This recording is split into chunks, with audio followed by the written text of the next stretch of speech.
Hello नमस्कार दोस्तों, कैसे आप लोग। आशा करते हैं आप लोग अच्छे होंगे। देखिए यहाँ पर मैं बात करने वाला हूँ आरआरबी एनटीपीसी 12 लेवल के बारे में। तो आरआरबी एनटीपीसी 12 लेवल को लेकर यहाँ पर दो नया नोटिस आया है, जिसके बारे में इस वीडियो में बात करने वाले हैं। तो वीडियो को ध्यान से सुनिएगा। तो सबसे पहले यहाँ पर नोटिस के बारे में बात करें कि आरआरबी एनटीपीसी में जब आप यहाँ पर देख रहे होंगे कि आपको मात्र 4 पोस्ट दिखाई दे रहा होगा। कितना मात्र 4 पोस्ट दिखाई दे रहा है, जिसमें कमर्शियल कम टिकट क्लर्क है, अकाउंट्स क्लर्क कम टाइपिस्ट है, जूनियर क्लर्क कम टाइपिस्ट और ट्रेन क्लर्क है। लेकिन जब फॉर्म भरने गया, ठीक है, जब मैं फॉर्म भरने गया, मैं आपको फ्रीडम ऐप में दिखाता हूँ। जब मैं फॉर्म भरने गया तो यहाँ पर मुझे ये आपका 12th लेवल का ही है और ये कोलकाता जोन का है, ठीक है, ईआर ईस्टर्न रेलवे। देखिए आपको यहाँ पर दिख रहा होगा, मुझे 8 तरह के पोस्ट दिखे। कितना, 1 2 3 4 5 6 7 8। तो मैंने सोचा कि वहाँ पर 4 ही है, यहाँ पर 8 कैसे हो गया। तो सबसे पहला मैंने एक अंतर देखा, ठीक है। सबसे पहला अंतर मैंने यहाँ पर क्या देखा आपका, देखिए सबसे पहला अंतर मैं आपको बताता हूँ कि यहाँ पर कैटेगरी 2 में देखिए मेट्रो वाला पोस्ट है, ठीक है। यहाँ पर मेट्रो वाला पोस्ट है जो कि आपके नोटिफिकेशन में मेंशन नहीं है। ये आपका कोलकाता जोन का है। किसका, कोलकाता जोन का है। आपके भी तरफ होगा किसी किसी जोन में, ठीक है, और बहुत सारे जोन में नहीं है। सबसे पहला बात मेरा यहाँ पर है कि जो 8 तरह का पोस्ट है, इसमें ये मेट्रो वाला एक हो गया, ठीक है। 2 मेरा टाइपिस्ट का था, ठीक है, 2 जो है आपका टाइपिस्ट वाला पोस्ट था, ठीक है। 3 जो है आपका क्लर्क का था, ठीक है, 3 या 4 क्लर्क का था। तो यहाँ पर अगर देखें, सॉरी, यहाँ पर 3 टाइपिस्ट का था और 4 क्लर्क का था, तो ये आपका 7 हो गया और 1 मेट्रो का था। तो इस तरह से आपके टोटल ये 8 पोस्ट प्रेफरेंस यहाँ पर दे पाया था, ठीक है। तो ये जो 8 पोस्ट प्रेफरेंस आप देख रहे हो, तो क्यों, मतलब कहाँ भरना चाहिए फॉर्म, किस जोन में भरना चाहिए तो फायदा होगा, ठीक है।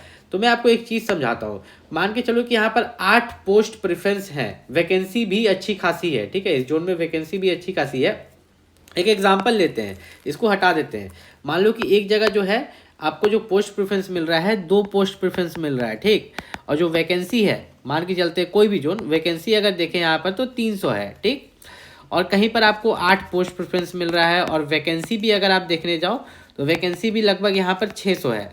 तो अब यहाँ पर होगा क्या, कुछ नहीं होगा। आपका 2 गो एग्जाम होता है, क्या होता है, 2 एग्जाम होता है। एक आपका होता है CBT 1 और एक आपका होता है CBT 2। फिर आपका यहाँ पर भी होगा CBT 1 CBT 2। अब मेन मैटर क्या है कि यहाँ जब CBT 2 होगा तो CBT 2 में के होने के बाद ये लोग फाइनल जो बच्चा लेगा, इसमें कितना था वैकेंसी, 300 ही लेगा इस जोन में 600 ही लेगा, ठीक है।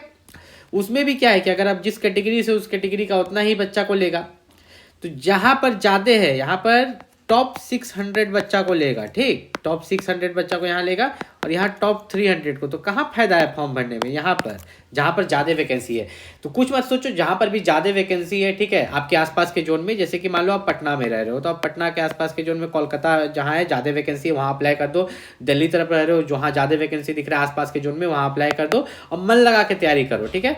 दूसरा यहाँ पर अगर हम लोग बात करें आरआरबी एनटीपीसी 12 लेवल में, तो यहाँ पर कुछ और बात किए गए हैं मेडिकल स्टैंडर्ड्स के बारे में। किसके बारे में, आपका जो है मेडिकल स्टैंडर्ड्स के बारे में हम लोग यहाँ पर बात करने वाले हैं। अगर आपको यहाँ पर रुचि है कि मेडिकल स्टैंडर्ड्स के बारे में जाने तो इस वीडियो को देखिएगा, ताकि आपका ये डाउट भी आपका यहाँ पर क्लियर हो जाए। ऐसे यहाँ पर लिखा गया है, crucial date for claim of SC ST OBC certificate जो है, फॉर्म अप्लाई का लास्ट डेट है, इस पर भी थोड़ा ध्यान दीजिएगा, ठीक है। ऐसे हम लोग अभी मेडिकल स्टैंडर्ड्स के बारे में यहाँ पर बात करेंगे, तो थोड़ा सा नीचे चलते हैं। देखिए मेडिकल स्टैंडर्ड जो है यहाँ पर 3 तरह का दिया गया है, A3 B2 C2, ठीक है। तो यहाँ पर सबसे समझ लो C2 जो है, A3 अच्छा क्वालिटी है, एकदम अच्छा क्वालिटी का मेडिकल है जिसमें जो है चश्मा होगा तो चलेगा, लेकिन आपका आँख काफ़ी अच्छा होना चाहिए और फिजिकली फिट तो सब में होने चाहिए, ठीक। B2 में क्या है कि अगर आपको लेंस लगा हुआ है, थोड़ा दिक्कत भी होता है तब भी चलेगा। और C2 में जो है यहाँ पर आपको नील और विदाउट ग्लासेस, ठीक है। यहाँ पर अगर आपका आँख थोड़ा ज़्यादा भी ख़राब है, ठीक है, आपका जो चश्मा का नंबर थोड़ा बढ़ा हुआ भी है, तब भी आपका यहाँ पर चल जाएगा।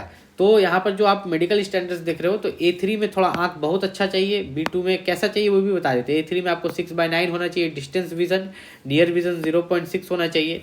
B2 में आपका 6/9 6/12 भी चलेगा, ठीक है यहाँ पर। और C2 में जो है आपका 6/12 चलेगा, ठीक है, कोई दिक्कत नहीं है आपको। ये आपका हो गया मेडिकल स्टैंडर्ड्स। अब मेडिकल स्टैंडर्ड्स के बाद हम लोग थोड़ा सा यहाँ पर नीचे चलते हैं, ठीक है। एक मेन चीज़ के बारे में यहाँ पर बात कर लेते हैं।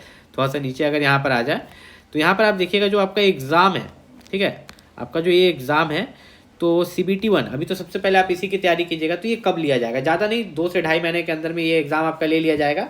अब ये जो जनरल अवेयरनेस के 40 क्वेश्चन है, तो जनरल अवेयरनेस मतलब आप क्या समझते हो, जनरल अवेयरनेस का मतलब आपका होता है GK, जीएस और करंट अफेयर, इन तीनों सेक्शन से क्वेश्चन पूछे जाएंगे, जीके, जीएस और करंट अफेयर। तो ये जो जीके हो गया, ये आपका जो है स्टैटिक जीके पूछ सकता है, ठीक। और जनरल साइंस भी आपसे स्टैटिक पूछा जा सकता है, लेकिन करंट अफेयर तो अभी का करंट अफेयर पूछेगा ना, मिनिमम 6 मंथ का आपको आना चाहिए। तो ये 40 मार्क्स मैंने डिकोड कर दिया। अब आपको लाना कितना है, देखिए आपको इतना है कि 100 में 70 लाना है। अब आप जैसे लाओ, आप जनरल अवेयरनेस में ज़्यादा लाओ, मैथ्स में ज़्यादा लाओ या रीजनिंग में ज़्यादा लाओ, आपको 100 में कम से कम 70 प्लस लाना है किसी भी जोन से। तब आप जाके वहाँ पर सोच सकते हो कि हाँ आपका CBT 2 के लिए सिलेक्शन हो सकता है। इस चीज़ का आप यहाँ पर खास ख्याल रखना। अब यहाँ पर जो है सब में 1/3 नेगेटिव मार्किंग है, मतलब 3 गलत करोगे तो 1 नंबर कटेगा। अब सबसे मेन चीज़ और लास्ट चीज़ मैं आपको बताने वाला हूँ कि अगर आप जिस पोस्ट के आगे टाइपिस्ट लगा हुआ है उसके लिए अप्लाई करते हो, जैसे मैंने बताया वहाँ पर 8 पोस्ट थे जिसमें 3 टाइपिस्ट का पोस्ट था। कितना, यहाँ पर ध्यान से समझिए, जिस पोस्ट के आगे जैसे ये टाइपिस्ट लगा हुआ है, टाइपिस्ट लगा हुआ है, तब आपको टाइपिंग मांगेगा, ठीक। अगर आप junior commercial clerk, ticket clerk या ट्रेन्स क्लर्क के लिए जाते हैं या मेट्रो क्लर्क के लिए जाते हैं तो उस सब में टाइपिंग नहीं मांगा जाएगा। मेट्रो क्लर्क किसी किसी जोन में ही है, ठीक है, देख लीजिएगा फॉर्म अप्लाई करते समय लास्ट में ऑप्शन आता है। कोई भी दिक्कत है नीचे कमेंट करके पूछ सकते हो। और आरबी एनटीपीसी का जो सबसे बेस्ट बुक है उसका लिंक भी मैंने इस वीडियो के डिस्क्रिप्शन में दे दिया, वहाँ से जाके आप बुक को भी परचेस कर सकते हो। मिलते हैं अगले वीडियो में, तब तक के लिए नमस्कार।